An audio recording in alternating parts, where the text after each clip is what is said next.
Pronto.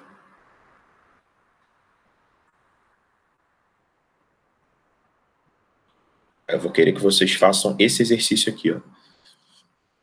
Tá, então quero que vocês peguem um papel e uma caneta e resolvam isso aí agora para mim. Vou dar 10 minutos para vocês fazerem esse exercício. Até porque ele tem bastante coisa para fazer. Tá?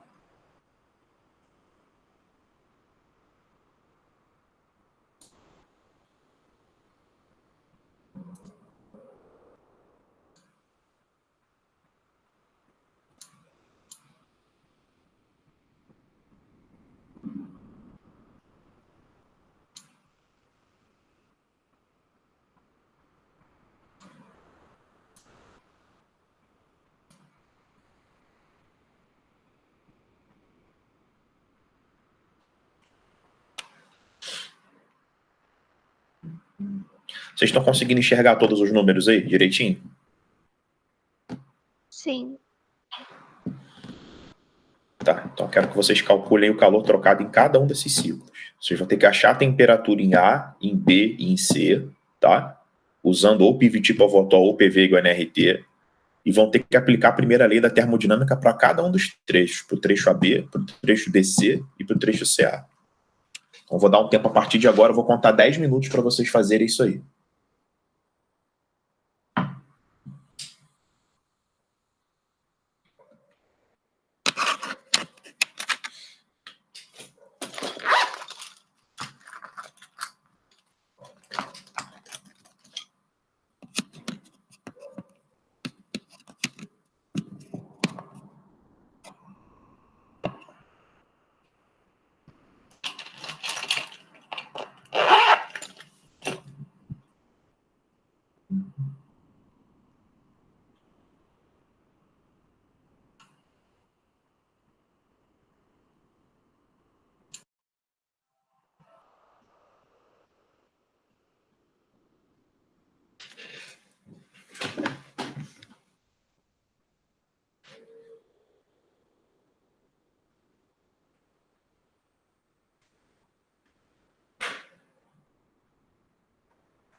Bom dia, Sara.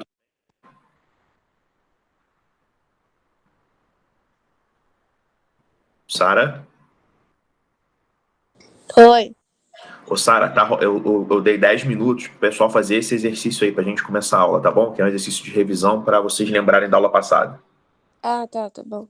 Tá bom? Então vai lá, pega o papel e a caneta e faz aí.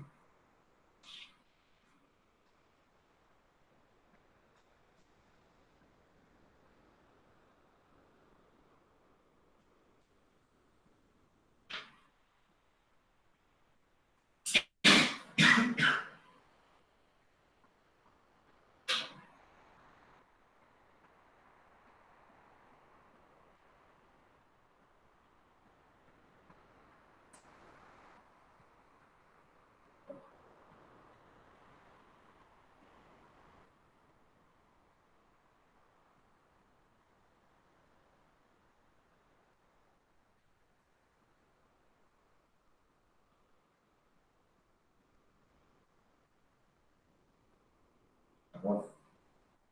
Desce aqui embaixo.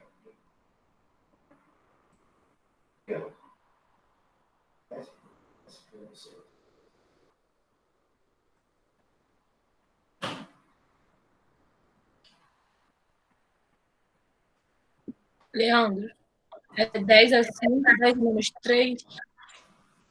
Isso. É 10 a quinta no eixo e 10 a menos 3 no outro.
Não, mas já.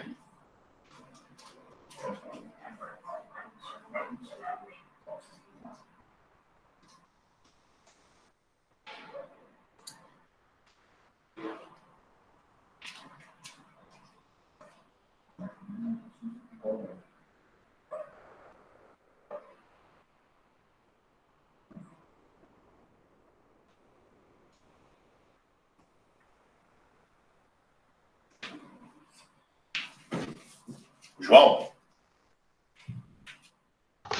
Eu? deixa eu te falar, esse exercício aí é para fazer, tá? Tá rolando um tempo para fazer aí, eu vou corrigir daqui a pouquinho. Daqui a uns 6, 7 minutos eu vou corrigir, beleza? Tá bom, vou tentar fazer aqui. Tá bom.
Ô, Milena, Oi. deixa eu te falar. Tá rolando um tempo pro pessoal fazer esse exercício aí, mas daqui a uns 3, 4 minutinhos eu já vou corrigir, tá bom? Vai tentando fazer alguma coisa aí, Beleza. tá? Você não vai conseguir terminar porque ele é um pouco grande, mas tenta fazer alguma coisa. Tenta pelo menos achar as temperaturas aí nesses pontos A, B e C. Ok.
Fala, Caio, beleza?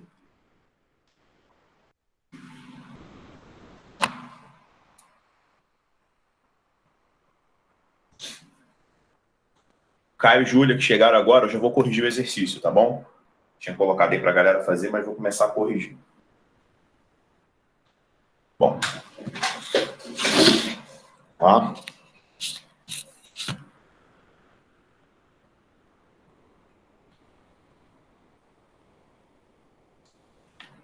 Deixa eu voltar aqui.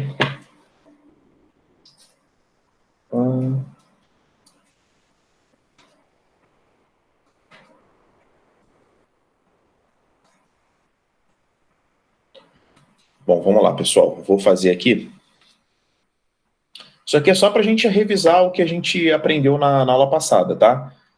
A parte nas 2 aulas passadas, no caso. Né? Então vamos aqui, ó. Um mol de um gás ideal sofre o processo descrito abaixo. Sendo R igual a 8 joules por mol Kelvin, determine o calor trocado em cada trecho do ciclo termodinâmico. Então vamos lá. Aqui eu quero em cada trecho, né? Porque se ele pedisse no ciclo todo, o jeito de fazer seria diferente. A gente até pode explorar isso. Deixa eu só fechar aqui, pessoal, o WhatsApp. Pronto. Bom, vamos lá. A primeira coisa que a gente tem que fazer, né, se a gente quer o calor trocado em cada trecho, eu vou fazer aqui para vocês no trecho AB, mas nos outros trechos é a mesma coisa, né? Como é que eu vou calcular o calor trocado no trecho AB? Eu preciso aplicar a primeira lei da termodinâmica para o trecho AB, não é? Ou seja, o calor trocado no trecho AB é a variação da energia interna mais o trabalho. Ou a variação da energia interna é calor menos trabalho. Tanto faz a ordem que você escreve essa fórmula. Isso aí é indiferente, não é? Pessoal, o trecho AB ele vai de A até B, não é? Para calcular a variação da energia interna, e a fórmula da variação da energia interna é 3 meios de NR delta T. Eu preciso saber a temperatura em A, em B e em C. Então, a primeira coisa que a gente vai fazer aqui é calcular a temperatura em A. eu vou usar a equação de Clapeyron, PV igual a nRT. A pressão em A vale 2 vezes 10 à quinta. Então, 2 vezes 10 à quinta. O volume em A é 3 vezes 10 a menos 3. O número de mols é 1. A constante R vale 8. Tá? E a temperatura a gente vai descobrir. Pessoal, isso aqui vai dar 6, tá? Com 100 vai dar 600. 600 é igual a 8T. A gente vai ter uma temperatura de 300 sobre 4, de 75 Kelvin. Alguém achou algum valor diferente de 75 Kelvin? Ou alguém não entendeu como eu cheguei nesse 75 Kelvin? Porque isso aqui que eu já estou colocando já poderia ser uma questão. Quem não for entendendo aí pode ir me interrompendo, tá, pessoal? Então, anotem isso aí, tá? Agora, até porque eu vou precisar, que provavelmente não vai dar espaço aqui, eu vou ter que precisar abrir uma folha em branco para fazer o restante da questão. Mas vamos lá. Para calcular a temperatura em B, você também pode aplicar PV igual a nRT, mas também pode aplicar PVT por Votó, tá? Você pode escrever que PA, VA sobre TA igual a PB, VB sobre TB. Tanto faz. Vamos lá, pessoal. Pressão em A vale 2 vezes... e tem um detalhe. Quando você aplica PVT pro Votó, você não precisa utilizar os eixos. Você não precisa usar nem esse 10 à quinta e nem esse 10 a menos 3, porque você vai cortar dos dois lados, né? Então, eu gosto de usar o PVT pro Votó quando eu posso, porque me dá menos conta. A pressão em A vale 2, o volume em A vale 3 e a temperatura é 75. A pressão em B vale 5, né? Estou desconsiderando os eixos, o volume vale 8. E eu vou descobrir a temperatura TB agora, né? Gente, olha só, vai ficar 6TB igual a 40 vezes 75. Se a gente simplificar aqui por 3, tá? Vai dar 25 e aqui vai dar 2. Se simplificar aqui por 2, aqui vai dar 20. Então, a temperatura em B, ela salta para 500 Kelvin. E eu vou usar o mesmo raciocínio para descobrir a temperatura em C, tá? A temperatura em C vai me dar menos conta ainda, porque se vocês repararem, a pressão em A é igual à pressão em C, né? Ou seja, isso aqui é um processo de C para A ou de A para C, é um processo isobárico. Então, basta eu escrever que VA sobre TA igual a VC sobre TC, já que a pressão eu vou cortar. Volume em A vale 3, temperatura em A é 75, o volume em C vale 8, e a temperatura em C eu vou descobrir agora aqui. Se a gente fizer as continhas, vai dar 1 sobre 25, vai dar 200 Kelvin. Alguém quer perguntar alguma coisa sobre as temperaturas? Eu vou anotar aqui, 75 Kelvin. Aqui eu tenho uma temperatura em B de 500 Kelvin. E aqui eu tenho uma temperatura de 200 Kelvin. Certo? Agora eu vou calcular para vocês. Tá? Bom, se ninguém tem nada para perguntar, eu vou apagar isso aqui. Quem quiser tirar um print, pode tirar. Deixa eu tirar o zoom aqui. Quem quiser printar isso aqui, pode printar, porque eu vou apagar isso aqui agora.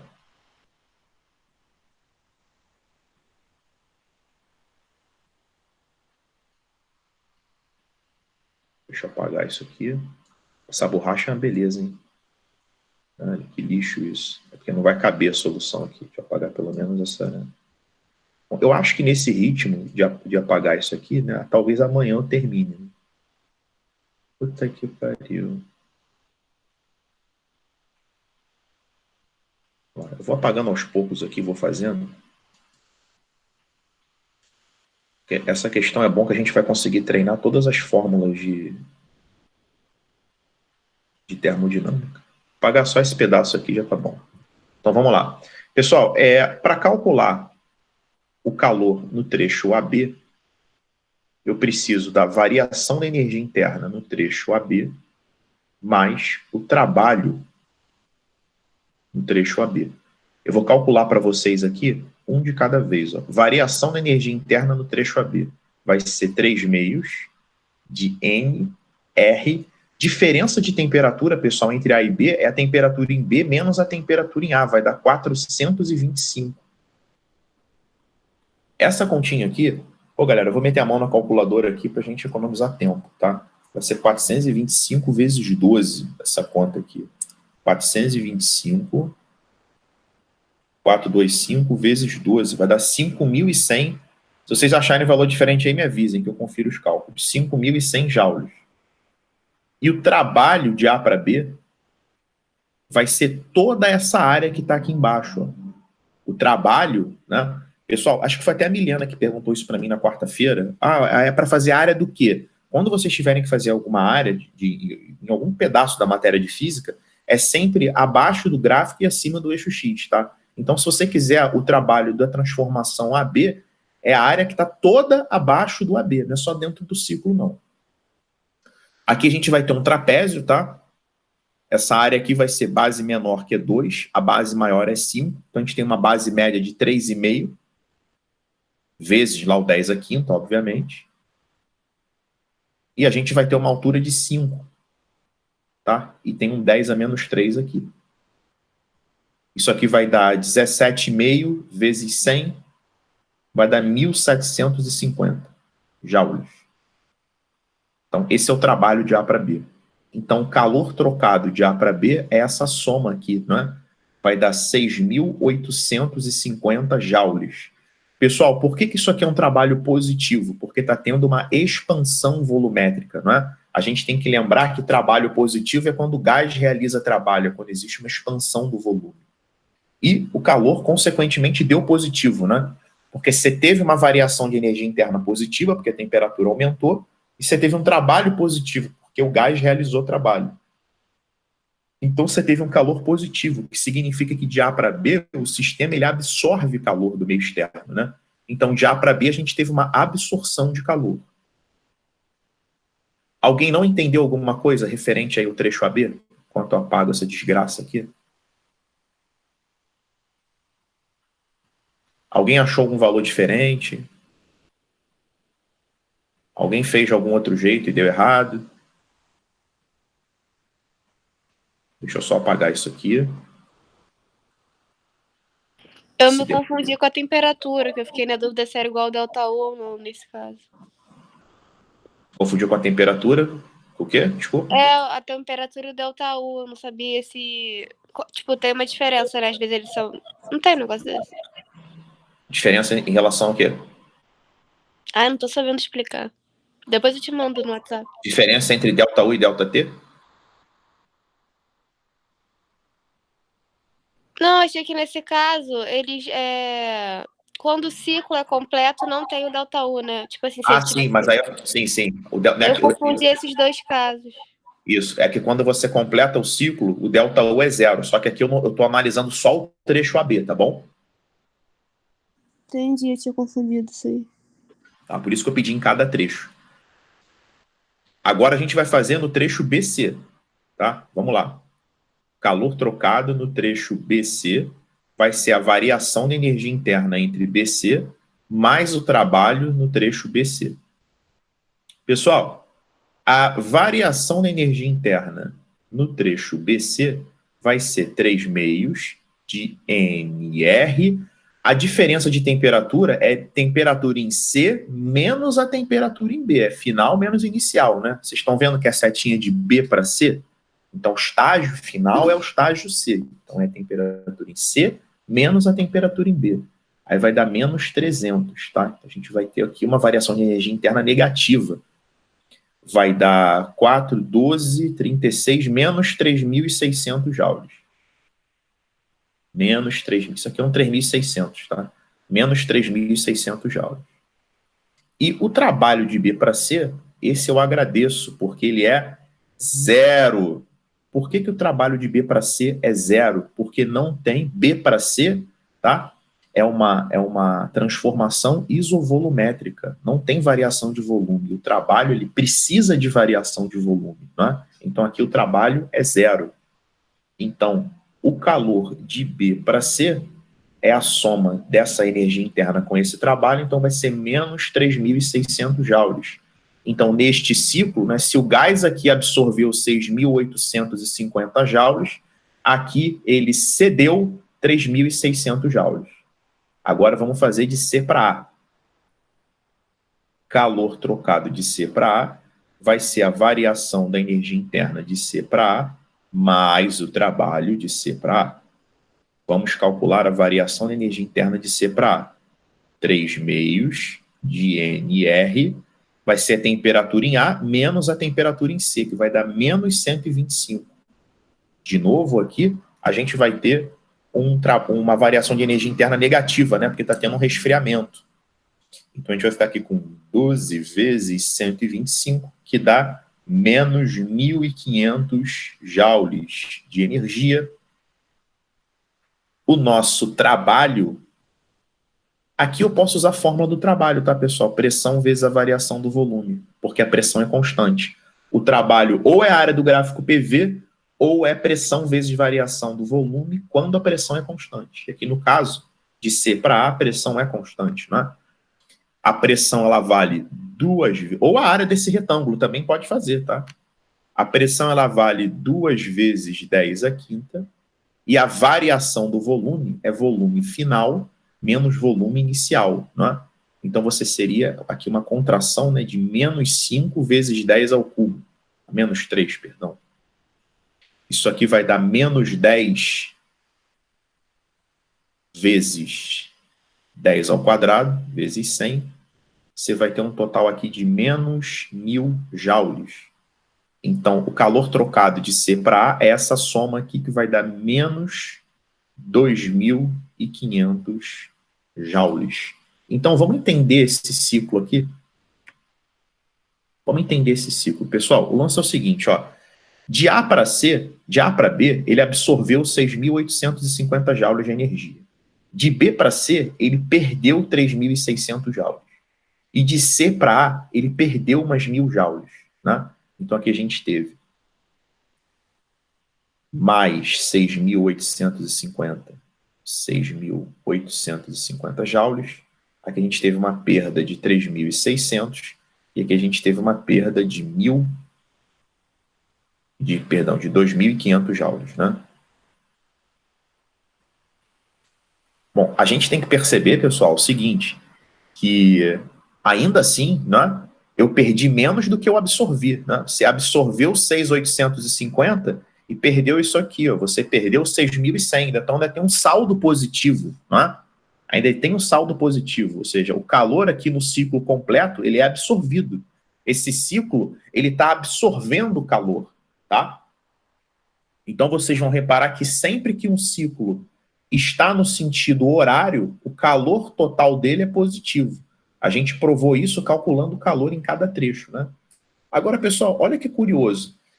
Se você olhar só as energias internas, 5.100, 3.600 e 1.500. Isso aqui são só as energias internas. Se você somar todas essas energias internas, vai dar zero, óbvio, né? Porque a gente já viu que num ciclo completo, a variação de energia interna é igual a zero, tá? E se a gente calcular o trabalho, se a gente somar todos os trabalhos, ó, 1.750 com zero e com esses menos 1.000, a gente vai verificar que o trabalho também é positivo, tá? Então, quando você tem um ciclo no sentido horário, tá? O calor, ele é positivo, porque você vai ter uma absorção de calor. O trabalho também é positivo, tá? Ou seja, você pega todo esse calor que está sendo absorvido do meio externo e transforma isso integralmente em trabalho, já que não tem variação de energia interna. Por isso que a gente diz que quando o ciclo está no sentido horário, todo o calor que é absorvido do meio externo ele é transformado em trabalho. Alguém quer perguntar alguma coisa sobre esse exercício? Sempre que vocês precisarem de uma questão de termodinâmica, vocês podem refazer esse exercício aqui. Leandro, eu me perdi na última parte ali que você calculou o trabalho e deu menos 1.000 joules. Você não entendeu por que deu menos 1.000? Não, não entendi, eu me perdi nessa parte, eu não entendi o que você calculou aí. Tá, você sabe que a fórmula do trabalho é pressão vezes a variação do volume? Sei. A pressão não vale 2 vezes 10 a quinta? Aham. Tá aqui, 2 vezes 10 a quinta. O que é a variação do volume? O volume final menos o volume inicial, né? Aham. Quanto que é 3 menos 8? 5. Menos 5, né? É. Vezes 10 a menos 3, que é o eixo do volume. Essa continha aqui, ó, 2 vezes menos 5 deu menos 10, e 10 a quinta com 10 a menos 3 dá 100. Dá menos 1000 joules. Tá. Entendeu de onde veio esse menos 1000? Sim, entendi. Tá? Aí aqui no calor eu só somei a variação da energia interna que a gente tinha encontrado, menos 1.500, com o menos 1000 do trabalho. Por isso que deu menos 2.500. Foi? Aham, valeu. Pessoal, vamos continuar agora aqui. A gente vai ver na aula de hoje, tá? Um resumo, uma noção bem simplificada do que vem a ser máquina térmica e máquina frigorífica, tá? Para a gente criar um enunciado igualmente simples da segunda lei da termodinâmica. Pessoal, essa parte da física, a termodinâmica, é certamente, né, junto com o eletromagnetismo, uma das partes mais complexas quando a gente estuda com profundidade, né? Eu peguei todas as questões de vestibular e eu tentei filtrar aqui o que importa, tá bom? Sobretudo para quem vai fazer a prova do Enem, porque particular de medicina cobra muito superficialmente isso, tá? No máximo aí uma Souza Marques que vai te cobrar essa parte de termodinâmica, mas fica restrito ao exercício de cima que a gente viu. Essa parte agora, ela provavelmente é mais comum nas questões do Enem, e tem bastante questão do Enem sobre esse tema, tá? Sobre essa segunda lei da termodinâmica. A gente vai definir agora o conceito de máquina térmica e de máquina frigorífica. Pessoal, o que é uma máquina térmica, tá? Aí eu coloquei, ó, máquina térmica é todo dispositivo que converte constantemente calor em trabalho. Foi exatamente o que a gente viu aqui. Isso aqui a gente viu o ciclo de funcionamento de uma máquina térmica. Como é que calor é convertido em trabalho, né? Através de vários processos cíclicos, né? E aí, ó, eu coloquei alguns exemplos de máquina térmica que eu vou mostrar para vocês aqui nos próximos slides, né? Isso aqui isso aqui é um PowerPoint convertido em PDF. A gente tem o motor a combustão, o motor do carro, né? O motor do carro, ele retira calor do combustível, tá bom? Ele retira calor do combustível e ele usa esse calor para realizar trabalho, tá? Para mover o pistão que está dentro do motor. Aí eu coloquei aqui, ó, máquina a vapor, a usina termoelétrica, usina termonuclear, todos são exemplos de máquinas térmicas, né? Ou seja, que transforma o calor em trabalho. Porque, pessoal, funciona assim, ó. Na primeira aula de física, quando a gente começou a ver a termologia, eu falei para vocês que o calor ele flui do corpo com maior temperatura para o corpo com menor temperatura. Agora, a gente vai acrescentar uma palavra nisso aí que é fundamental.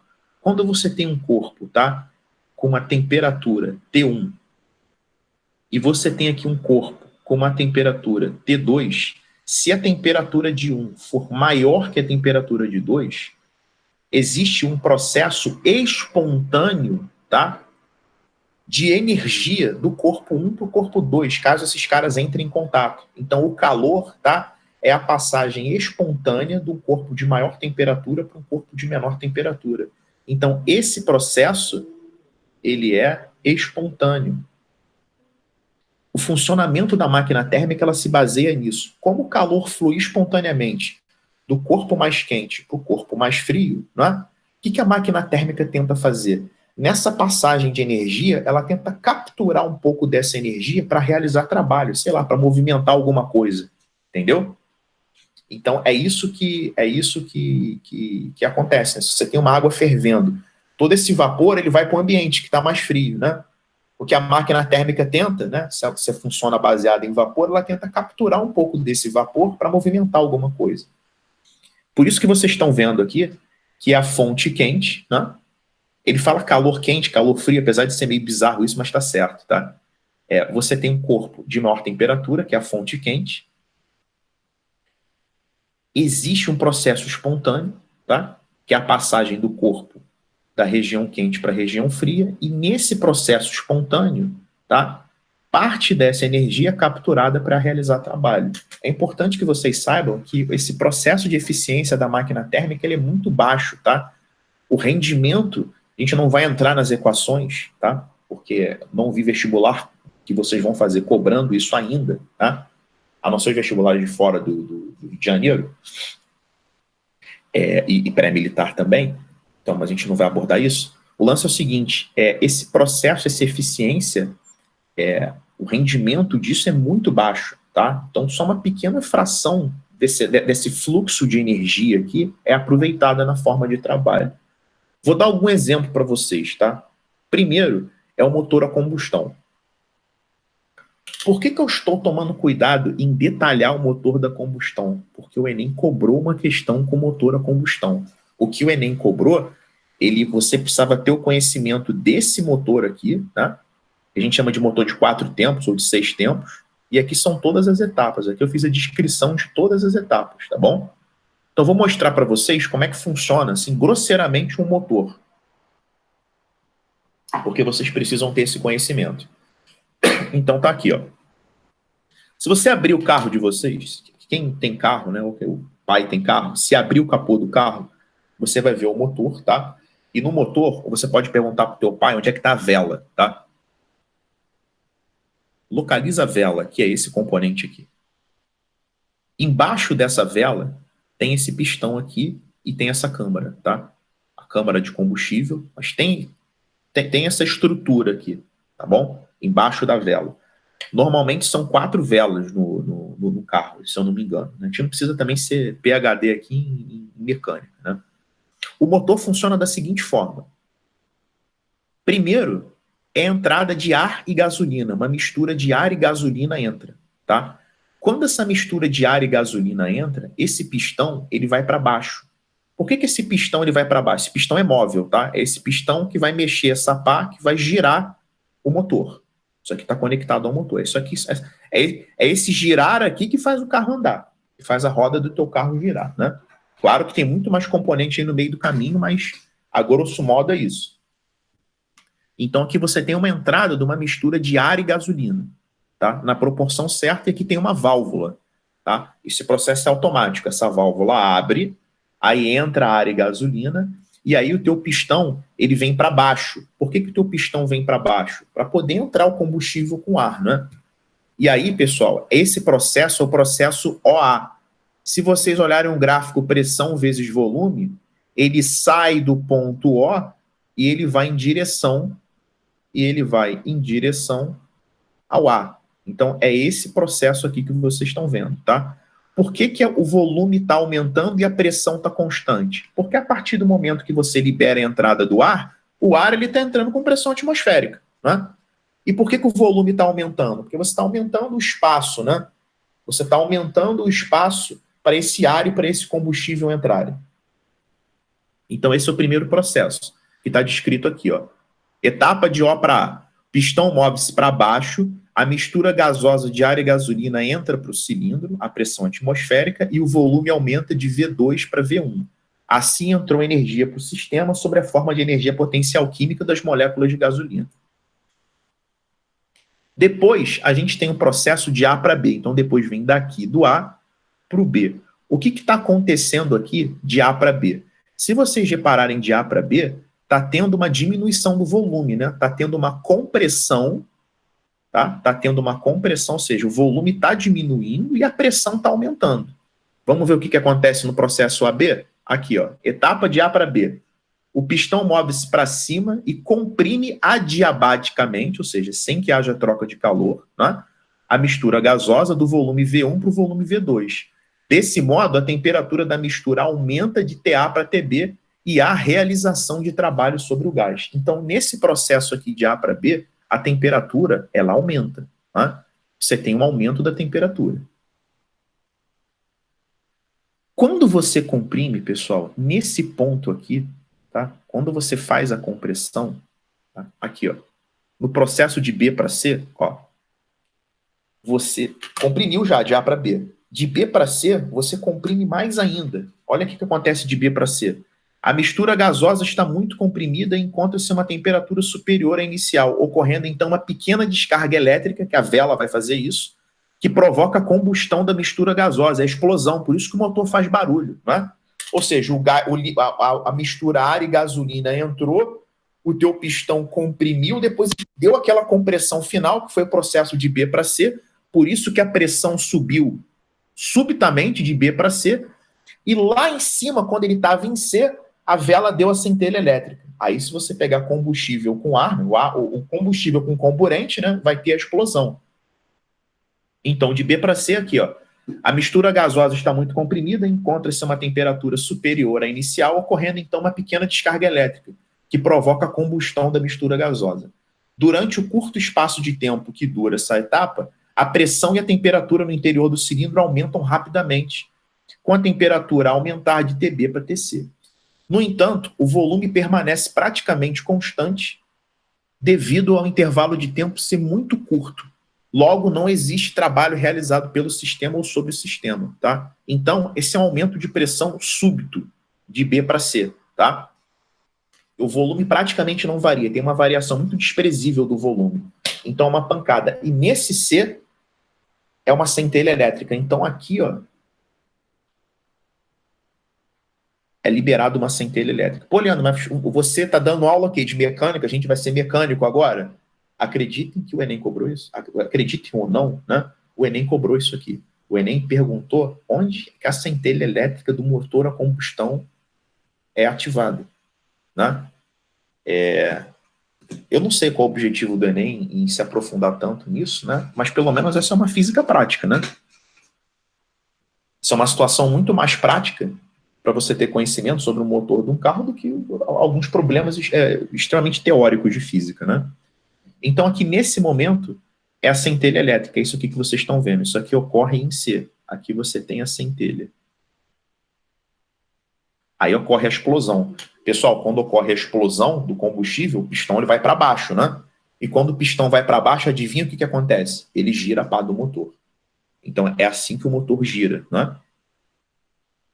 Aí, quando você tem etapa de C para D, aqui, ó, na etapa de C para D, você tem um aumento do volume e uma diminuição da pressão. Porque, ó, os gases resultantes da combustão expandem, né? Porque esse combustível ele vai explodir ali dentro. Expandem adiabaticamente, né? Não tem troca de calor. Do volume V2 para o volume V1. Essa expansão adiabática provoca a descida da temperatura de TC para TD, sendo realizado o trabalho pelo gás ao empurrar o pistão para baixo. Então, essa explosão que vai empurrar o pistão para baixo, que vai girar o motor, né? Essa etapa que vocês estão vendo aqui de C para D. Depois, tem a etapa de D para A, tá? Pessoal, o que é a etapa de D para A? Não foi formado um gás ali dentro da explosão? Esse gás tem que ir embora, não é? Esse gás precisa escapar. Por isso que o carro tem uma região chamada de escapamento, né? Ele vai ali pelo cano de descarga e vai embora. Aquela fumacinha que você vê do cano de descarga é o resultado dessa explosão que aconteceu dentro do motor, né? Como você libera o gás, tá? A pressão diminui. Tá vendo que a pressão diminui, ó, de D para A? Então aqui, ó, D para A. A válvula de saída dos gases do interior do cilindro é aberta, que foi o que eu falei, né? E a pressão diminui num curtíssimo intervalo de tempo. Durante esse tempo, o pistão encontra-se praticamente parado na posição mais baixa do cilindro.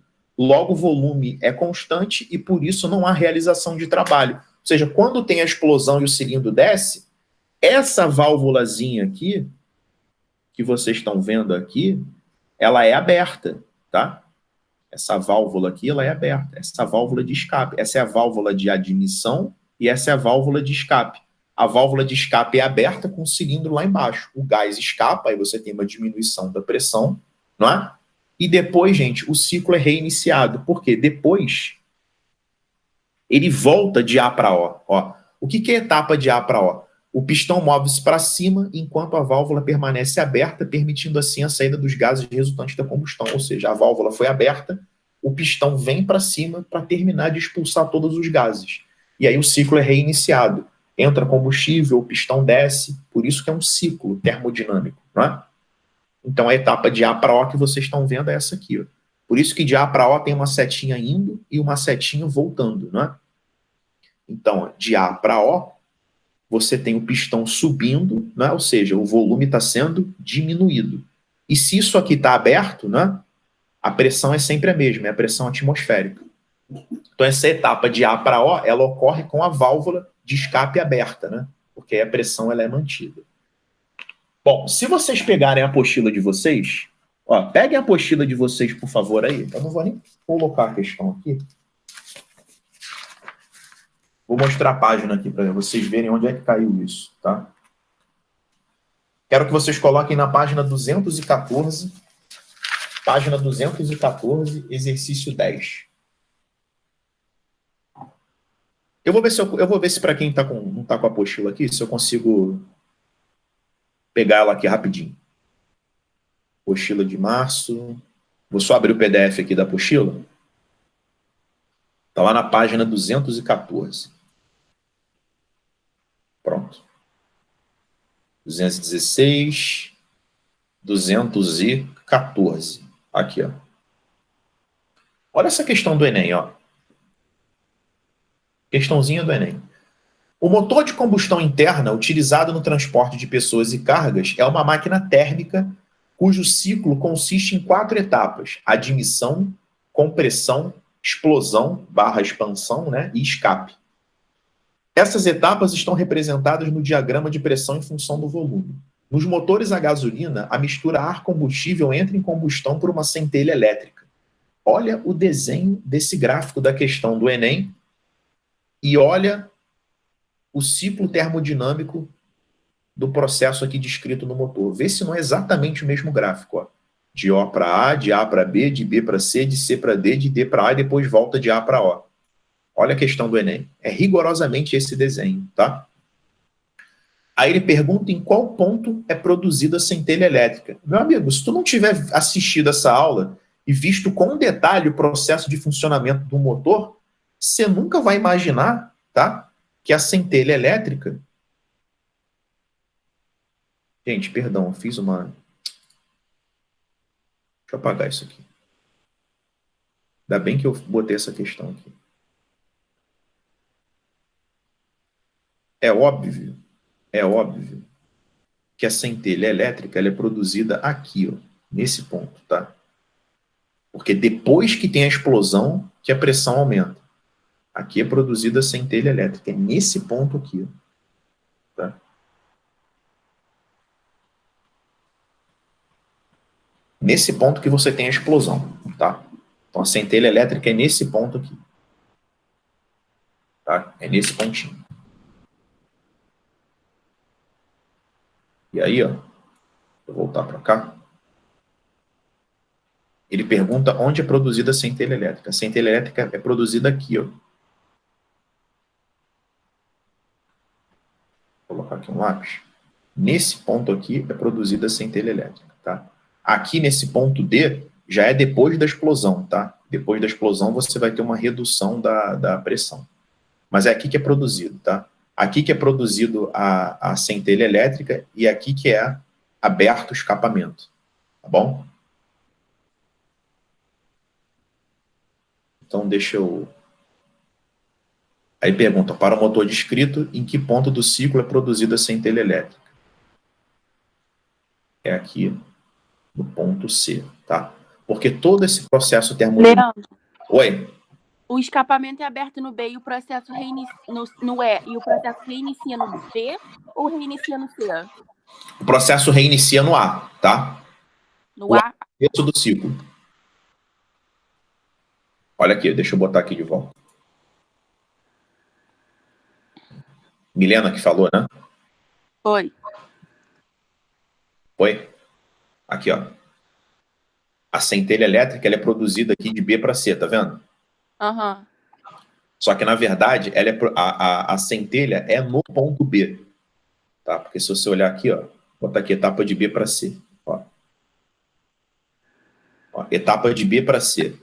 A mistura gasosa está muito comprimida e encontra-se a uma temperatura superior à inicial, ocorrendo então uma pequena descarga elétrica. Então, essa pequena descarga elétrica, ela ocorre no processo de B para C, tá bom? É porque isso aqui gente, é uma aproximação do modelo que acontece na prática, tá? A centelha elétrica, a gente define que, teoricamente, ela acontece aqui. Então, aqui a gente teve a faísca, né? A centelha elétrica. Aí o combustível explodiu. Quando teve a explosão, a pressão aumenta muito. Depois que tem a explosão, o pistão é empurrado para baixo. Quando o pistão é empurrado para baixo, tá? A gente tem a abertura de D para A da válvula de escape. Então, aqui a gente tem a abertura da válvula de escape. Por isso que a pressão desce. Aí de A para O, tem algum nome, alguma coisa assim? Ó, o que acontece de A para O? Aqui, ó. De A para O, o pistão ele só expulsa os gases que sobraram. Expulsão de gases. De A para O, o pistão ele vai expulsar os gases que sobraram. Então, ele vai expulsar os gases que sobraram, o ciclo vai voltar para a região O. E aí o processo vai começar de novo. É porque nessa questão do Enem aqui, os nomes dos pontos estão diferentes, né? Os nomes estão diferentes aqui. E em C seria o pico. Em C, seria o pico de pressão desse sistema, né? É logo após a explosão. Esse processo BC aqui, ele é muito rápido. Deixa eu ver se ele está descrito aqui que é rápido. Ó, tá aqui, ó. Durante o curto espaço de tempo, tá? Que dura essa etapa. Essa é uma etapa muito rápida, porque essa é a etapa da explosão, tá? Aqui, ele faz a centelha elétrica. Aqui o cara risca o fósforo, entendeu? Uhum. Aqui, se tivesse se em vez de uma centelha elétrica fosse alguém riscando fósforo, aqui é o momento que o cara riscou o fósforo. Aí, bum, teve a explosão. Então, todo esse processo aqui é explosão. Motor. Esse processo aqui é explosão. Aí, depois que tem a explosão, o sistema atinge o ponto C. Aí, no ponto C, o resultado dessa explosão é que os gases da explosão empurram o pistão para baixo. Aí acontece isso aqui, tá vendo? Entendeu isso aqui? Entendi. Aí depois que os gases da explosão empurram o pistão para baixo, a válvula de escape é aberta, tá? Quando a válvula de escape é aberta, a pressão diminui, tá? A hora que a pressão diminui, o pistão ele vai reduzir o volume. Como? Subindo. O pistão sobe, tá? E ele reduz o volume para voltar para o estágio O, que é o estágio inicial. Porque aqui o pistão está embaixo. Tá vendo aqui de D para A, quando a válvula é aberta? Quando a válvula é aberta, o pistão está lá embaixo, porque ele tomou a pancada da explosão aqui. Só que ele precisa expulsar esses gases que sobraram da explosão. Por isso que ele sobe e empurra o restante do gás para fora. Tá? Então, aqui em B é a centelha. Aqui em D é aberta a válvula. Válvula de escape. Válvula de escape. Tá? E aqui em O é a válvula de admissão, que é a entrada do combustível. Aqui em O vai entrar o combustível, né? Aí o combustível entra, aí a gente vem aqui para o processo A. No processo A, o pistão comprime o combustível até B. Quando chega em B, a vela risca o fósforo, né? Falando assim figurativamente, né? A vela risca o fósforo, ou seja, tem essa centelha elétrica, ocorre a explosão, explodiu, tá com uma pressão filha da mãe, uma pressão enorme, né? Essa pressão enorme, ela empurra o pistão para baixo, o pistão é empurrado para baixo, a válvula de escape abre, o gás vai embora, o que ocorre uma diminuição da pressão, depois o pistão empurra os gases que sobraram para fora, e aí volta para o estágio O. Tá? Essa é a descrição completa do que acontece. Milena, beleza? Beleza. Tá. O processo é complicado mesmo. Não, eu tava querendo saber, porque você tinha alguma especificidade em algum dos outros pontos, entendeu? Mas entendi. Tem especificidade sim. O ponto B é onde é a centelha, o ponto D é onde é aberta a válvula de escape, tá? Uhum. Os pontos mais importantes. O ponto O é o ponto inicial, o ponto onde tem entrada de combustível. Ah, tá, Eugênio. Tá? E se a gente for analisar em relação a uma máquina térmica, fonte quente, trabalho e fonte fria, aqui seria a fonte quente, né? Aqui seria o calor da fonte quente, que é a entrada do combustível, né? Aqui seria a realização de trabalho, que é a movimentação do motor, né? Aqui seria a realização do trabalho, e aqui seria a rejeição desse processo para a fonte fria, que é o ambiente. Tá? Então, isso aqui é um exemplo de funcionamento da máquina térmica. Fonte quente, realização do trabalho e fonte fria. É exatamente o que está descrito aqui. Né? Você tem aqui a energia oriunda da fonte quente, parte dela é aproveitada na forma de trabalho e o que sobra é rejeitado para a fonte fria. Olha as usinas. O exemplo de funcionamento da usina já é um pouco mais simples. Ó. O que é uma usina termonuclear? A usina termonuclear ela vai fazer a fissão nuclear dos elementos radioativos. Né? Isso aqui, o processo, a gente não vai discutir o processo, tá? A gente só vai simplificar isso aqui. Mas isso aqui vai gerar calor. Então, essa aqui seria a fonte quente. Essa aqui seria a nossa fonte quente. Ou seja, é o que vai gerar calor. Parte desse calor vai ser aproveitado para realizar o trabalho que vai movimentar essa turbina. Né? Depois, em elerodinâmica, a gente vai ver como é que a turbina, né? Como é que o movimento da turbina, na verdade, em eletromagnetismo, né?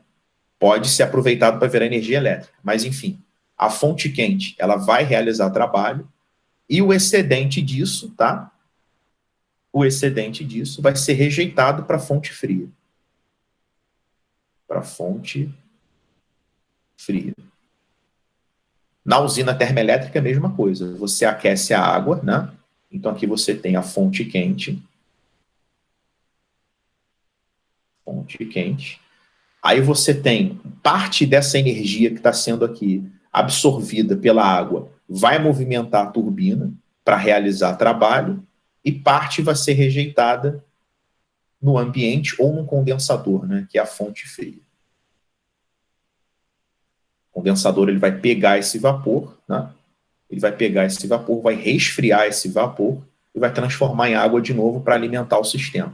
Lembrando que esse processo é cíclico, tá? Então, a noção que vocês têm que ter de uma usina, tá? É que a fonte quente, tá? Parte dela é transformada em trabalho e outra parte é rejeitada numa fonte fria, tá? Esse é o princípio de funcionamento de uma máquina térmica e não dá para pegar essa fonte quente e converter isso aqui integralmente em trabalho, tá? Isso foi demonstrado por um físico chamado Sadi Carnot, no chamado ciclo de Carnot, que é um ciclo teórico, é um ciclo termodinâmico teórico, tá?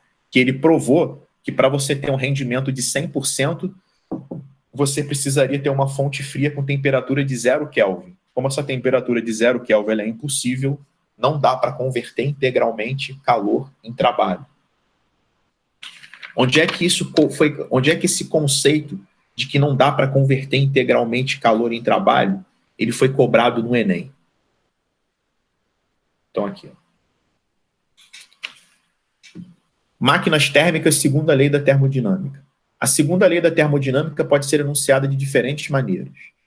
Calor não flui espontaneamente de um corpo com menor temperatura para um corpo de maior temperatura. A gente já viu isso, né?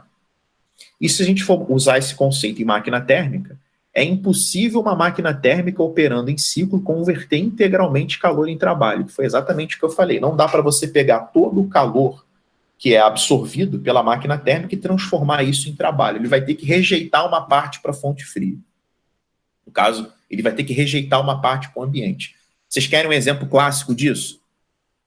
Quando vocês terminarem de andar de carro, saiam do carro e botam a mão no motor, no capô ali. Não precisa nem colocar a mão dentro do motor, senão você vai queimar a tua mão. Coloca a mão no capô. Então, o motor, ele recebeu calor, né, através do combustível. Né? Ele recebeu essa energia química através do combustível. Tá?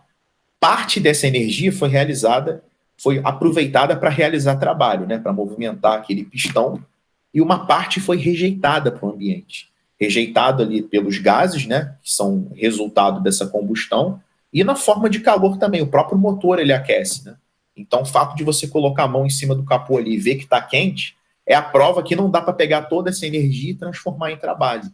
Ou seja, não existe processo 100% eficiente. Então, olha o que está escrito aqui. Ó. A fonte quente, né? Ela fornece energia. Aí tem aqui o ciclo termodinâmico, né, cuja variação da energia interna é igual a zero. Parte é utilizada para realizar trabalho e parte é rejeitada desse calor é rejeitada para a fonte fria, né? E é claro que isso aqui na verdade é até uma lei de conservação de energia, né? E o calor da fonte quente é o trabalho mais o calor da fonte fria, ou seja, toda a energia que entrou aqui, parte é usada para realizar trabalho e parte ela é rejeitada na fonte fria. Por exemplo, se aqui entraram 1000 joules de energia, você tem 300 que vai realizar trabalho e você tem 700 que vai ser rejeitado, tá? E esses processos, eles são bem ineficientes mesmo. Então, diz aqui a segunda lei da termodinâmica que é impossível você pegar 1000 joules de calor e converter em 1000 joules de trabalho. Agora, a gente vai ver nos próximos slides que é possível fazer o contrário. É possível eu pegar 1000 joules de trabalho e converter em 1000 joules de calor, que é o processo inverso da máquina térmica, que é o que a gente vai ver daqui a pouco como máquina frigorífica, tá? Vamos voltar aqui para a nossa apostila. Vamos voltar para a nossa apostila. Eu vou resolver aqui um exercício. O número 3, tá? Exercício 3. Aumentar a eficiência na queima de combustível dos motores a combustão e reduzir suas emissões de poluentes são a meta de qualquer fabricante de motores. É também o foco de uma pesquisa brasileira que envolve experimentos com plasma, o quarto estado da matéria, e que está presente no processo de ignição. A interação da faísca emitida pela vela de ignição com as moléculas de combustível gera o plasma, que provoca a explosão liberadora de energia, que por sua vez faz o motor funcionar. Foi o que a gente viu ali sobre o motor, né? No entanto, a busca da eficiência referenciada no texto apresenta como fator limitante, né? Pessoal, o lance é o seguinte, ó. Nessa questão, a gente está fazendo aqui a questão número 3, né? Por que o gabarito dessa questão número 3 é a letra B? Porque ele fala o seguinte, ó. Um dos princípios da termodinâmica, segundo o qual o rendimento de uma máquina térmica nunca atinge o ideal. Ou seja, por mais que você busque eficiência, você nunca vai atingir o rendimento ideal, porque essa máquina ela nunca vai conseguir converter toda a energia que ela está recebendo na forma de calor em trabalho. Ela não consegue fazer isso, tá? Então não adianta você tentar buscar 100% de eficiência, porque você não vai conseguir, porque é provado fisicamente que não existe máquina térmica com 100% de rendimento, tá? Por isso que o gabarito é a letra B. Alguém quer perguntar alguma coisa sobre essa 3? Alguém tinha feito antes e achou que era outra opção?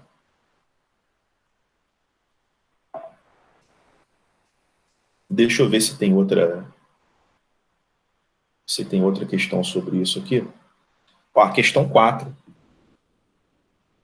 Questão 4, ó. Espera aí que deu uma... Travou essa desgraça aqui. Questão 4. Um motor só poderá realizar trabalho se receber uma quantidade de energia de outro sistema. No caso, a energia armazenada no combustível é em parte liberada durante a combustão para que o aparelho possa funcionar. Quando o motor funciona, parte da energia convertida ou transformada na combustão não pode ser usada para a realização do trabalho. Isso significa dizer que há vazamento de energia de outra forma. O que ele está dizendo aqui? Ele está dizendo que o motor ele recebe energia, usa uma parte para realizar trabalho e ele tem que rejeitar uma outra parte, né? Aí está aqui. De acordo com o texto, as transformações de energia que ocorrem durante o funcionamento do motor são decorrentes da... Né? Então, ele fala qual é a causa da decorrência dessa transformação de energia. Por que o gabarito disso aqui é a letra C de casa? Porque não dá, gente, olha só. Tem vazamento de energia de outra forma, né? Porque ele está perguntando, esse vazamento decorre do quê? Né? Do que decorre esse vazamento de energia? Né? Decorre da conversão integral de calor em trabalho, isso é impossível. Então prestem atenção nas opções que falem sobre a segunda lei da termodinâmica, né? Que não dá para você pegar todo o calor e transformar em trabalho. Por isso que tem vazamento de energia, né? A energia, ela vaza aí. Ela vaza por essa impossibilidade. Porque se eu não consigo pegar todo o calor, tá, e transformar em trabalho, isso significa que uma parte dessa energia ela vai vazar. Tá? Por isso que o gabarito é a letra C. Ou seja, ela vai ser rejeitada. Então, o número 4 é a letra C. Deixa eu ver se tem mais alguma, tá? Que trabalha sobre fala sobre essa ideia. Não, ainda não. Deixa eu voltar aqui para... Então, aqui está escrito, ó, o calor flui espontaneamente de um corpo quente para um corpo frio, né? O inverso só ocorre com a realização de trabalho. Então, pessoal, para a gente fazer o processo contrário, que é o que eu quero falar agora, a gente precisa realizar trabalho. Se você pegar uma panela com água, tá? Se você pegar uma panela com água, ferver a água, tá? Conseguir canalizar esse vapor e acoplar uma turbinazinha, esse vapor ele vai minimamente girar essa turbina. Esse processo é espontâneo, tá? Ou seja, toda essa energia que você está fornecendo ali para a água, parte dela vai ser usada para girar essa turbina e a outra parte vai ser rejeitada pelo ambiente. Esse é um processo espontâneo. Esse é o princípio de funcionamento da máquina térmica. Esse é o princípio de funcionamento do motor, dos motores de carro, né? Esse é o princípio de funcionamento da usina termoelétrica, esse é o princípio de funcionamento da usina termonuclear, tá? A hidrelétrica já é um outro esquema, tá? A hidrelétrica é uma diferença de altura que faz com que a água passe e gire a turbina. Aí ele fala também aqui, ó, né? É impossível para uma máquina térmica que opere em ciclos converter integralmente calor em trabalho. Mas vamos prestar atenção agora nessa frase aqui, ó. O inverso só ocorre com a realização de trabalho. Depois eu vou voltar para isso aqui, para a entropia, tá? O que é uma máquina frigorífica? O que é o contrário da máquina térmica? Pessoal, a máquina frigorífica é todo dispositivo que converte constantemente trabalho em calor. Ele faz o inverso, tá? Ele converte trabalho em calor. Aí eu coloquei entre parênteses aqui, ó. Essa passagem de calor da fonte fria para a fonte quente não é espontânea, pois ela é realizada através de um trabalho externo. Pessoal, esse processo que eu descrevi para vocês, da água fervendo, o vapor sendo canalizado e movimentando uma turbininha, esse é um processo espontâneo. Ele vai ocorrer naturalmente, tá? Agora, dentro da nossa casa, a gente certamente tem duas coisas, né? Duas máquinas frigoríficas que funcionam com um processo que não é espontâneo. Eu vou dar o exemplo para vocês, que vocês têm em casa de máquina frigorífica. Vocês têm a geladeira de vocês e tem um ar-condicionado. O que a geladeira faz, pessoal? A geladeira, ela retira calor dos teus alimentos e joga para fora, né? Já reparou que a parte de trás da tua geladeira é quente? Tem um emaranhado de tubos assim, né? Coloca a mão ali. Tem gente até que, me lembro que a minha avó colocava até meia ali atrás para secar meia, atrás da geladeira. Tem gente que deve fazer isso ainda, tá? Você coloca um alimento quente na geladeira, tá? Pega uma panela quente e coloca no teu freezer, tá? Pega uma panela quente. Esse calor da panela ele vai ser perdido, ou seja, a geladeira, né, ela vai retirar calor da tua panela e vai jogar esse calor para fora da geladeira.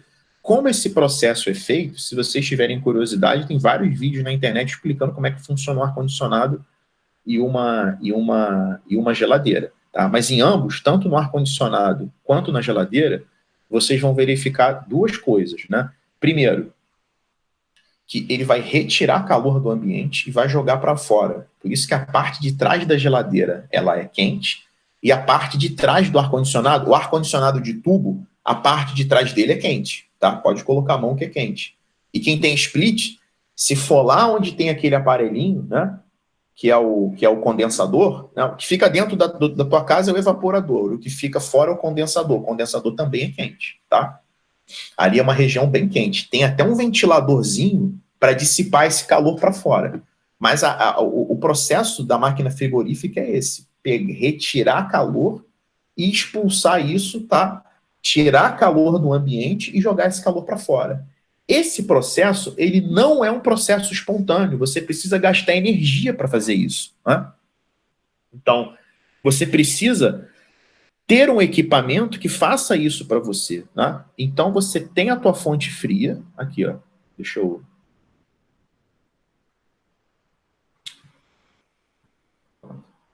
Você tem aqui a tua fonte fria, né? Alguém tem que te ajudar a retirar esse calor, que já que o processo não é espontâneo, alguém tem que ajudar você.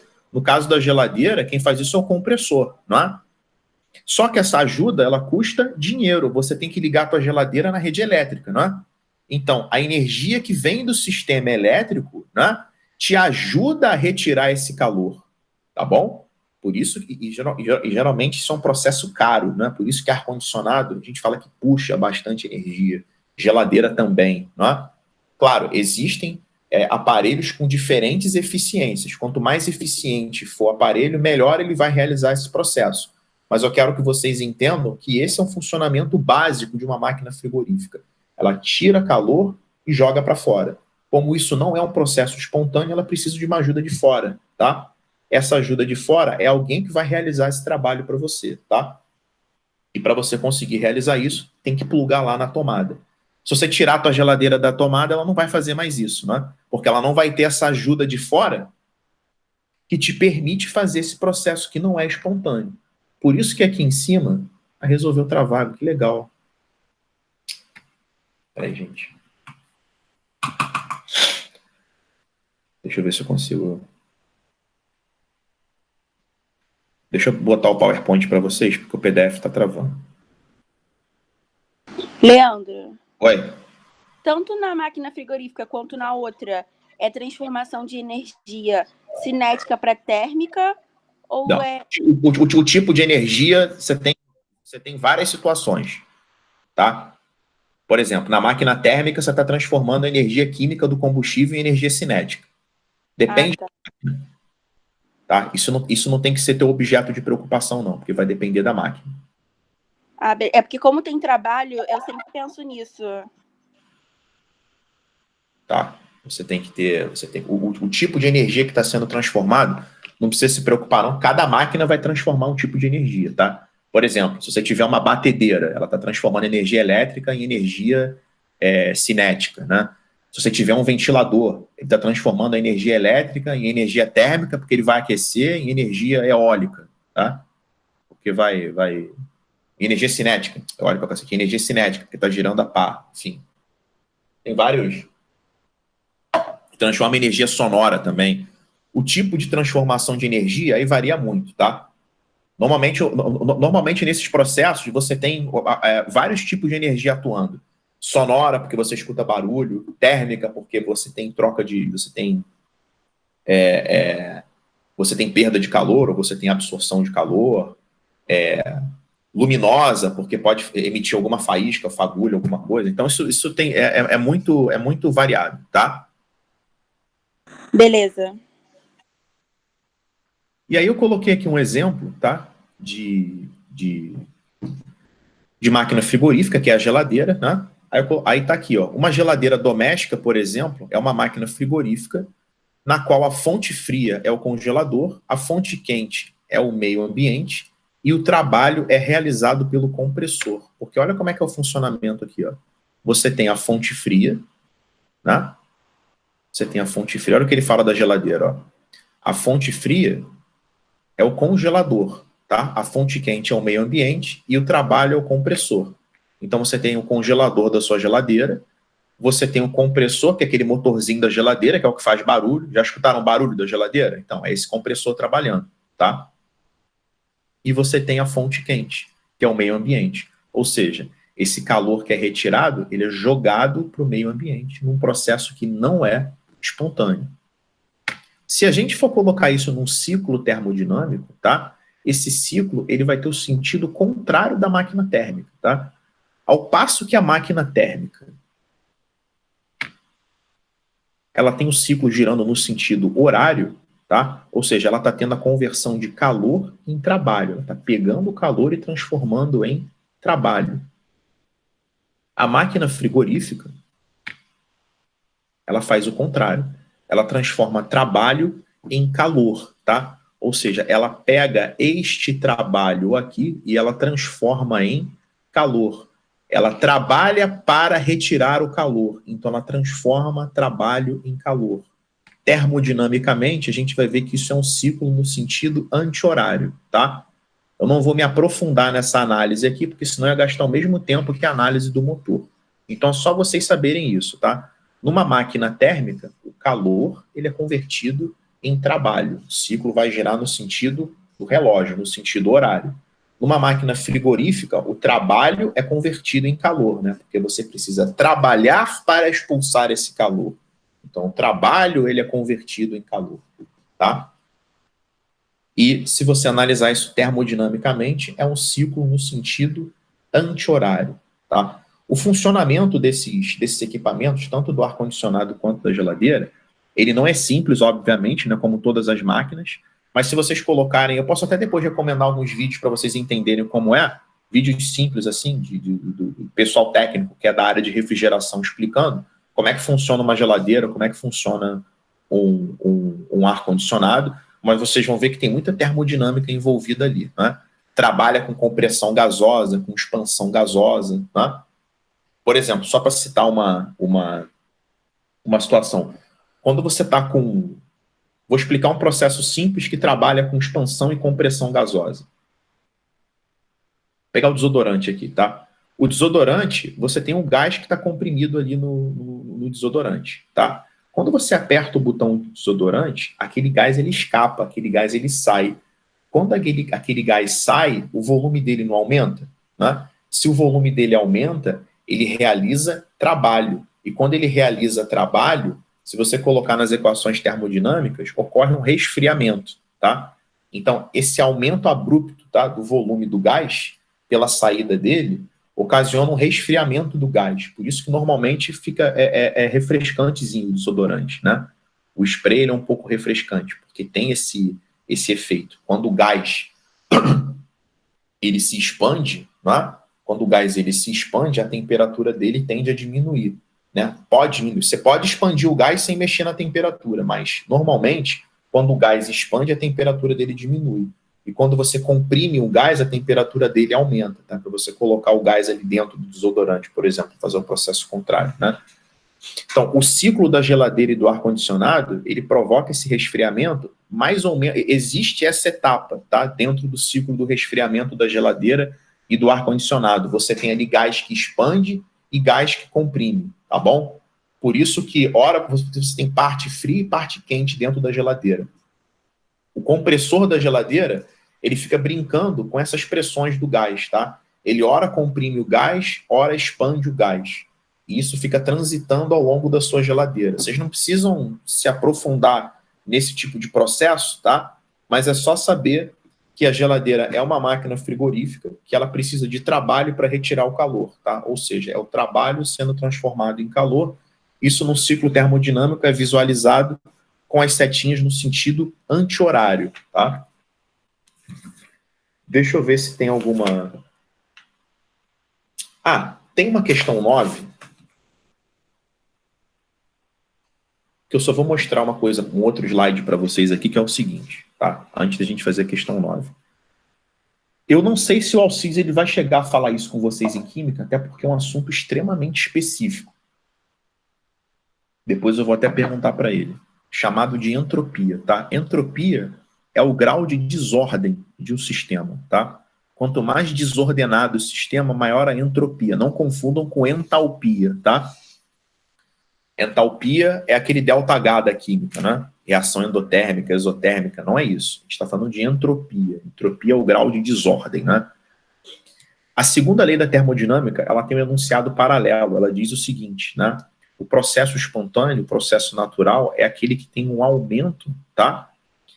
Ou uma manutenção da entropia, tá? Ou seja, a entropia ela nunca diminui. Por isso que está escrito isso aqui, ó. A entropia, ou seja, o grau de desordem de um sistema, nunca diminui. Ou ele fica constante, ou ele aumenta. Para a gente exemplificar isso, é só você pegar uma câmarazinha aqui Coloca um gás A e um gás B. Sei lá, gás carbônico e oxigênio. Gás carbônico de um lado, oxigênio do outro. Se você abrir essa divisão entre eles, esses gases vão se misturar, certo? Quando você fecha de novo, já era. O que está misturado não vai voltar a ser gás carbônico e oxigênio. Ou seja, se você já provocou uma desordem no sistema, essa desordem ela vai se manter, o sistema não vai regredir, não. Por isso que ele coloca que isso aqui, o sim é que acontece naturalmente, ou seja, o processo de A para B é um processo espontâneo, que tem um aumento da desordem, tá? O contrário não acontece, você não tem como, tá? Pegar essa desordem. Imagina, você tem gás carbônico e oxigênio misturado. Aí você coloca uma divisão, o gás carbônico vai para um lado, o oxigênio vai para o outro. Não, isso não tem como acontecer. Você não pode ter um reordenamento de uma coisa que já foi desordenada, tá? Então, a segunda lei da termodinâmica, ela tem um enunciado alternativo que é esse. Você tem uma tendência a ter um aumento da desordem, tá? E isso pode ser visto na questão número 9 do Enem. Se Deus quiser, ele vai entrar aqui. Tá. Ó, gente, o meu PDF travou. Vamos pegar a questão 9 do Enem aí. Vocês devem estar com a apostila aí. Travou aqui, só Jesus. Deixa eu tentar.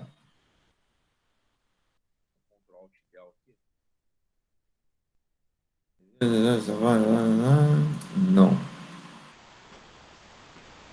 Acho que agora eu vou conseguir. Peraí. Vou compartilhar para vocês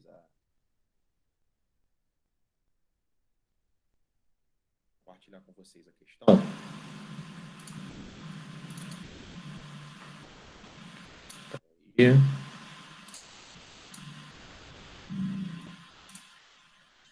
Pronto, vamos lá. Questão número 9. Até 1824, acreditava-se que as máquinas térmicas, cujos exemplos são as máquinas a vapor e os atuais motores a combustão, não podem ter um funcionamento ideal. Sadi Carnot, foi aquele cara que eu falei para vocês, demonstrou a impossibilidade de uma máquina térmica funcionando em ciclos entre duas fontes térmicas, uma quente e uma fria, obter 100% de rendimento. Tá? Tal limitação ocorre porque essas máquinas... Então, vamos ver por que essas máquinas térmicas são limitadas, né? Por que elas não conseguem ter 100% de rendimento? A gente sabe que elas não conseguem ter 100% de rendimento por causa da segunda lei da termodinâmica, né? Segunda lei da termodinâmica. Letra A, porque elas realizam trabalho mecânico? Não, essa não é a explicação. Porque produzem aumento da entropia? Sim. Porque o produzir aumento da entropia é um enunciado alternativo da segunda lei da termodinâmica, tá? Então, produzir aumento da desordem, produzir aumento da entropia, responde essa questão número 9. C, utiliza a transformação adiabática? Não. Contraria a lei da conservação de energia? Não. A lei da conservação de energia, ela é mantida, né? Você recebe um calor, rejeita um pouco para a fonte fria e utiliza o resto para realizar trabalho. E funciona com temperatura igual à da fonte quente. Não, as temperaturas são diferentes, tá? Então, quando a questão vier falando sobre aumento da entropia, saibam que isso também é um enunciado da termodinâmica. Mas como esse conceito de aumento da desordem, aumento da entropia, ele é muito sofisticado, os livros eles preferem dar uma outra interpretação da segunda lei da termodinâmica, que diz que não tem como ter um processo com 100% de eficiência, tá? O que é um processo com 100% de eficiência? Você não consegue ficar transformando calor em trabalho e trabalho em calor continuamente. Tá? Não dá para fazer isso continuamente. Você precisa perder energia, porque o sistema tende a se desordenar. Se você analisar o sistema, ele tende a se desordenar, ou seja, ele tende a perder energia. Assim como você não consegue pegar aquela caixinha bonitinha de moléculas separadinhas, misturar e depois separar de novo. Você não consegue fazer isso. Certo? Se você quiser fazer o processo inverso, você precisa gastar energia. Por exemplo, tem até uma ideia interessante, que eu vou finalizar aqui para mostrar para vocês.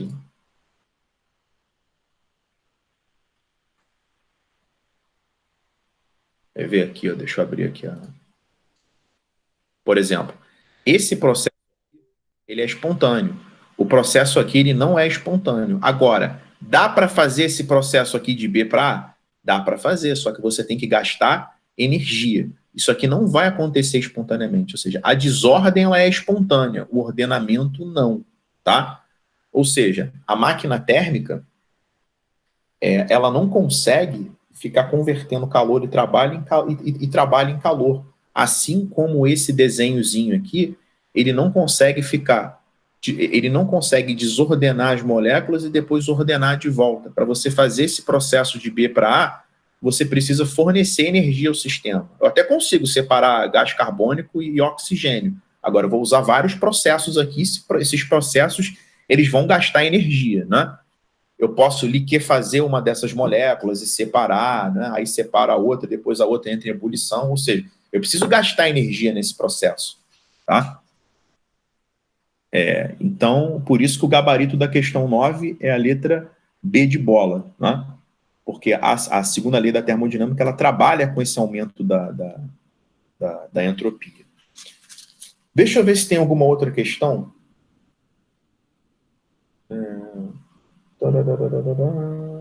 Ó, eu vou fazer a última aqui, que é a número 6, da apostila.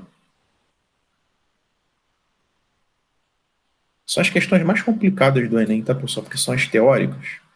Quando mete a fórmula lá e faz, é beleza. Agora, quando tem que analisar, já complica um pouco. Vou fazer essa última aqui, ó, 6. No Brasil, o sistema de transporte depende do uso de combustíveis fósseis e de biomassa, cuja energia é convertida em movimentos de veículos. Pessoal, combustível fóssil, pode botar gasolina aí como exemplo. Para esses combustíveis, a transformação da energia química, que é a energia do combustível, em energia mecânica, acontece... Vamos lá, pessoal. Essa questão número 6, tá? Ela fala... Deixa eu só ajeitar um negócio aqui, peraí. Aí, né? Pronto, achei. Ele pergunta a transformação de energia química em energia mecânica. Vamos lá, letra A. Acontece na combustão que gera os gases quentes para mover os pistões do motor. Sim, é exatamente isso. Tá? É exatamente a letra A. A energia química, tá? Através da combustão, ela vai gerar o gás, esse gás vai empurrar o pistão para baixo e esse pistão vai começar a girar o motor, que foi o que a gente viu, tá?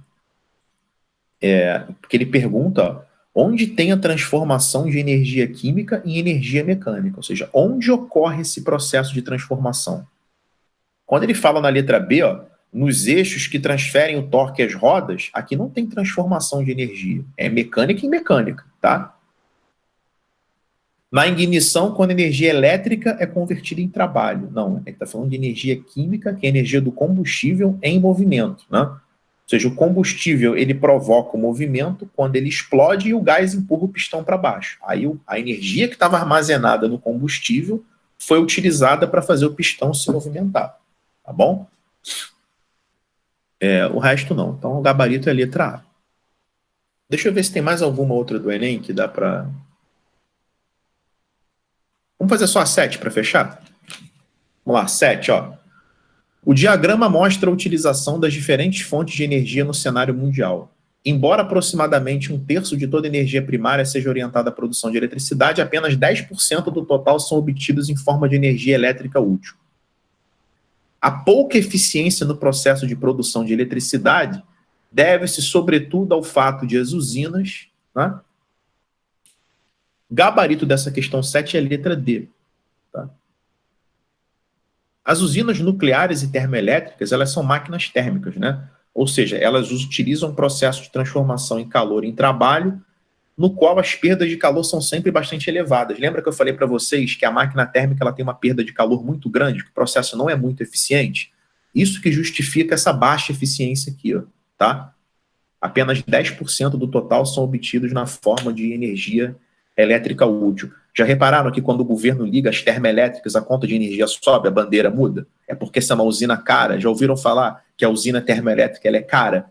Porque é uma geração de energia que, como é pouco eficiente, ela demanda muita grana, não é? Ou seja, você gasta uma grande soma de dinheiro para produzir pouca energia. A hidrelétrica não. A energia hidrelétrica ela é barata. ela tem um impacto ambiental muito grande, né? Você tem que alagar uma área enorme, mas é uma energia barata, tá? Porque é o próprio movimento da água. A termoelétrica não, você tem que queimar algum combustível para produzir aquele calor, tá bom? Depois vocês podem terminar todas essas questões aí, tá? A questão 1 também é de você pode usar esse conceito, tá? Mas todas essas questões teóricas do Enem, elas vão te obrigar a pensar um pouquinho, tá bom? Pessoal, essa aula ela ficou um pouco pesada, porque o Enem está cobrando essa parte, tá? De você ter um conhecimento, principalmente conhecimento de motor, né?